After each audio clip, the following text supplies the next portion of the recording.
अहो ऐका ना, आपण नवीन गाडी घेतली, सर्वांना पेढे दिले, पण आपली शिंदे महाराज राहिले ना पेढे द्यायची. अरे हा खरंच की, जाऊ आपण त्यांना पेढे द्यायला. कधी?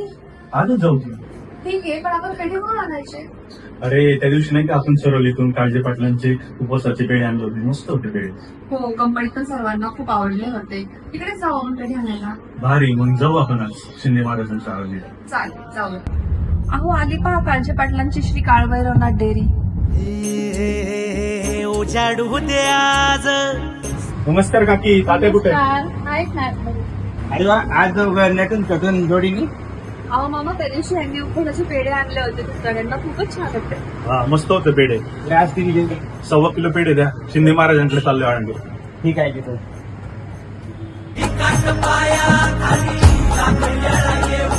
त्याला येतो तात्या. ओके, ठीक. मोठी लढाई. रामकृष्ण.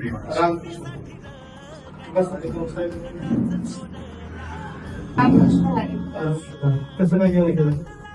आम्ही नवीन 4 व्हीलर गाडी घेतली आहे. वाव, अभिनंदन. त्याचेच पेढे द्यायला आता घेऊ महाराज. ठीक आहे. बर, वा. घरात ठेवली.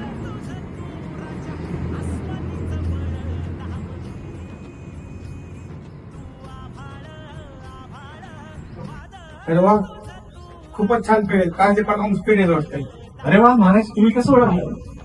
हे काळजे पाटलांचा पेढा म्हणजे अगदी प्रसिद्ध रूपाचा पेढा शिवाय कुठलाही त्याच्यात मिसळ नाही. आज खायची पेढी उरली तर म्हणजे काळजे पाटलाची. कारण कसं, प्रसाद असतो प्रसन्नता. त्यांचे पेढे खाल्ले का अगदी माणसाचं मन असं प्रसन्न होतं. एवढंच नाही तर पुन्हा पुन्हा खाऊचे वाटतं असे काळजे पाटलाचे पेढे. त्यावरून मला लक्षात आलं की काळजे पाटलाचेच पेढे. म्हणून तर कमी कालावधीमध्ये प्रसिद्ध झालाय काळजी पाटलांचा पेढा. रामकृष्ण हरी महाराज. धगधगता श्वास आता बेभान पेटू दे. पडू दे पाऊल पुढं.